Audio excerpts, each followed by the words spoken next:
All right, so let's talk about supplements and some of the basic supplements you probably should be taking, really just for kind of basic needs in terms of health and getting things that your diet probably isn't giving you enough of. These will kind of help optimize your fat loss and really just help support overall health. First of all, I would steer clear of multivitamins. That's one of the things that you really shouldn't need to take. For one, multivitamins are typically less than ideal because they kind of have a shotgun approach to everything that's in the formula. And for example, just one simple one is that they tend to have things in there combined together that aren't readily absorbed very well by your body, and one of those combinations is calcium and magnesium. Typically you want to dose calcium and magnesium away from each other because they do compete for absorption, so you're not going to get your best results of taking that if you're taking it at the same time. So generally speaking, I think multivitamins are pretty useless, and that's without even getting into the whole subject of really the fact that they've gone and tested a lot of these multivitamins, and so many of them typically fail the label claims. They don't even come close to providing what they say they do, and there's a lot of things that are in there that just aren't necessary. So with a more targeted approach, here's a few basic things that you should probably be taking. First of all, a big one is magnesium, and this is just basic magnesium citrate. I know there's some of the kind of newfangled. I see one advertised on Facebook or something here lately. I think it's got 8 different kinds of magnesium in it. Blah blah blah. It's overpriced magnesium is what that is. Just stick to plain old magnesium citrate. This is 3 caps a day. You can split it up with each meal, or you can just take it at once. Provides 400 milligrams, which is just shy of 100% of your RDA. This helps with supporting your nervous system. It also plays an important role in helping support muscle. And then you'll also find it in a lot of sleep supplements as well. Some people really get benefit with magnesium with helping their sleep. But just make sure that if you're eating dairy or something like that, something that's got a lot of calcium in it, wait 2 hours before you take this, or take this 2 hours before you eat the yogurt or drinking that glass of milk or whatever it is, because it won't absorb very well if you're taking it with dairy or anything else that contains calcium. Next one, another big one, and these I'm sure are not new to anybody, but this is something I want to touch on. But you need to be taking fish oil or something of the sort to supplement omega-3s. Okay, unless you're really good about just eating a lot of fish, and particularly fatty fish does better. Your lean stuff, there's not as much fat in it to begin with, and not all the fat that's in fish is the omega-3 type. It depends on kind of which fish. Obviously your cod, your salmon, things like that are better sources of omega-3s than something like, say, grouper or snapper. So for most people, you probably need to be supplementing these. Now, usually what you want to get is at least about 2 grams of combined total fatty omega-3 fatty acids per day. If you do that, you're probably pretty good.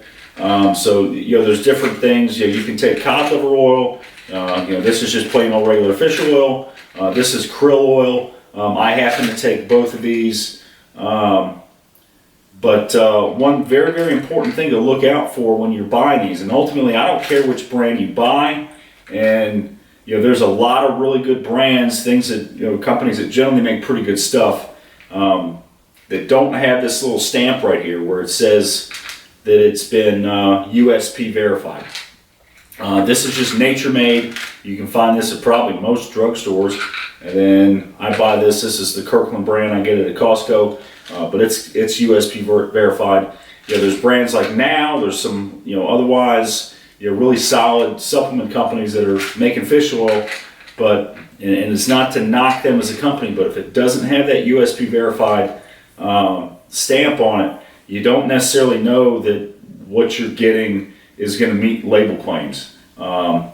It could, but you could also be taking rancid oil, and that's not good for you. So I would stick to the ones that have this USP verified stamp.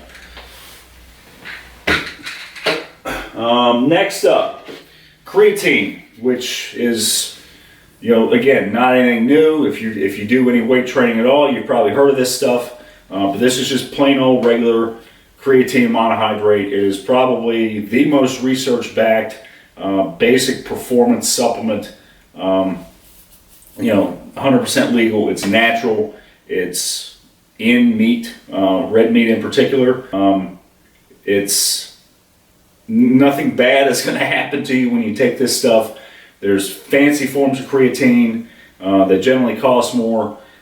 They haven't been shown to do any better in testing, so there's no sense in paying more for this than you should. You take 5 grams a day, which is about a teaspoon. That's all you have to do. This tub right here cost me, I want to say, about $22, and there's 200 servings in this. So $20 gets you a little over 6 months worth. So really not going to cost you a whole lot. If you're doing any weight training or anything like that, if you're not taking creatine, you should. Okay. And then lastly, not exactly a supplement in the truest sense, but it's one thing that I want to throw out there. This is just plain old ionized salt. Okay. Or iodized, rather, I misspoke. But if you're spending money on sea salt or Himalayan pink salt or Celtic gray salt or any of these trendy salts that don't have iodine in them, throw that stuff out and start using this on your food. Very important that your thyroid is getting enough iodine in it. They started iodizing salt for a reason, okay? Because it's very, very important for thyroid function. You're going to have a hard time, for most people anyway, getting enough iodine from your diet. Unless you're eating a lot of seaweed, you're probably not getting enough. So just using this on your food will help support your thyroid function. And then when you look at a lot of the thyroid drugs that are out there that so many people are on, whether you're on T3 or T4, those are basically just different forms of iodine. So everything starts with diet. Make sure you're giving your body what it needs. Plain old iodized salt is something you should be using, okay? Get rid of the pink salt and all that stuff. And yeah, I know, people use that stuff because they think, oh, well, it has trace amounts of minerals and this and that, whatever. Yeah, it does, but key word, trace. When you do the math on how much of that stuff you're actually using in your food daily, these trace amounts of minerals don't add up to anything that's going to make any difference whatsoever. And those salts do not contain iodine, okay? Very important. Your body needs this stuff. Just use plain old regular salt and give it to you, okay? So these are just a couple very, very simple supplements that, if other than the creatine, pretty much everybody should probably be taking the rest of them. If you're not weightlifting, you probably don't need creatine, but if you're not doing some type of strength training, you probably should be. It's really good for you. But obviously there's other stuff that you can take. There's a lot of other things out there. Don't go crazy with the supplements. Focus on your diet first, eating good food, getting plenty of fruits and vegetables, lean proteins, all that stuff. That's going to do more for you than any supplement ever will. Some of this stuff gets pretty expensive. Don't be, throwing $30 or $40 a bottle away on some of these supplements when, realistically, if you would have just eaten better, you would have accomplished more for it. So it always starts with food. These are just a couple simple things that you can add in